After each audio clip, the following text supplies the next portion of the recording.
ஒரு ஆண்டவருடைய பிள்ளை ரொம்ப கவனிக்க வேண்டியது என்ன அப்படின்னு சொன்னா, எல்லா இடங்களிலும் எல்லாரும் நம்மளை மதிப்பாங்க அப்படின்னு நம்ம சொல்ல முடியாது. சில நேரத்தில் மதிக்கப்படாத இடத்துல நம்ம நிறைய பேர் மதிப்பு வேணுன்றதுக்காக நிறைய பேர் போராடுறாங்க.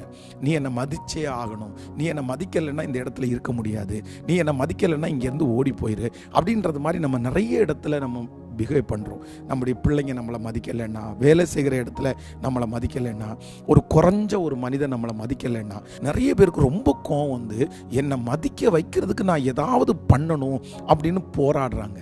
ஆனால் ஒன்று நினைத்து கொள்ளுங்கள், ஆண்டவருடைய பிள்ளைகளே, மனிதர்கள் நம்மளை மதிக்க வைக்கிறது நம்ம கோவப்பட்டோ எரிச்சலாகவோ பண்ண முடியாது. நீங்கள் ஆண்டவரோடு நடப்பீங்க. கர்த்தர் அவர்களுடைய கண்களுக்கு முன்பாக உங்களை உயர்த்தி, யாரெல்லாம் உங்களை மதிக்காமல் இருக்கிறாங்களோ அவங்களா உங்களை மதிக்கிற ஒரு நாளை ஆண்டவர் நியமிக்கிறதுக்கு வல்லவராக இருக்கிறார்.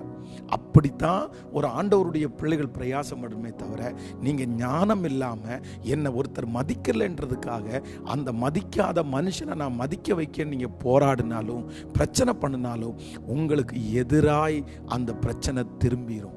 வேதம் சொல்லுது, ஆண்டவருடைய ஊழியக்காரர்களாகிய தேவனுடைய பிள்ளைகள் 12 சீடர்களில் அநேக சீடர்களை சுற்றி இருக்கிறவங்க நிறைய பேர் மதிக்கவே இல்லை. ஆனால் அவங்க மூலமாக ஆண்டவர் அற்புதத்தை செஞ்சார். அவங்க செய்திகளிலே ஒரு மிகப்பெரிய வல்லமை புறப்பட்டது.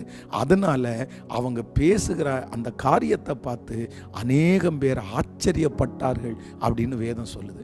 அப்போ நம்மளை மதிக்காதவங்களை நம்ம மதிக்க பண்றதுக்கு பிரயாசமே எடுக்கக்கூடாது.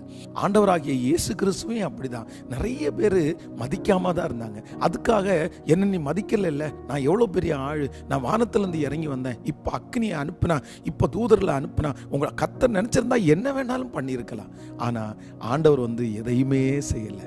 தன்னை மதிக்காதவர்களையும் அவர் நேசித்தார். பரவாயில்ல, 10 பேர் மதிக்கிறாங்க, நீங்க ஒருத்தர் மதிக்கல அப்படின்னு சொல்லி கர்த்தர் லகுவாய் எடுத்துக்கொண்டார். ஆண்டவருடைய பிள்ளைகளாகிய நீங்களும் யாரோ ஒருத்தர் இந்த வழியா இப்ப கடந்து போகலாம். பாஸ்டர், எனக்கு ரொம்ப கோபம் வருது, எல்லாரும் என்ன மதிக்கிறாங்க, இவன் என்ன மதிக்க மாட்டேன், இந்த மகன் என்ன மதிக்க மாட்டேங்கிறாங்க, என்ன இருக்கு, என்னை விட என்ன இருக்குன்னு மதிக்கல, கொஞ்சம் ஒரு ஜல்லி காசுக்கு கூட மதிக்க மாட்டேங்கிறாங்க, ரொம்ப கீழ்த்தரமா என்ன நினைக்கிறாங்க அப்படின்னு ஒருவேளை நீங்க நிறைய பேர் கவலைப்பட்டு இருக்கலாம். இல்லை, ஆண்டவர் சொல்றாரு, பரவாயில்ல, பொறுத்துக்கோ, எல்லாரும் மதிக்கணும்னு கிடையாது, நீ போராடாத, ஒரு நாள் வரும் கர்த்தர் மென்மேலும் படிப்படியாக உயர்த்திட்டே வருவார்.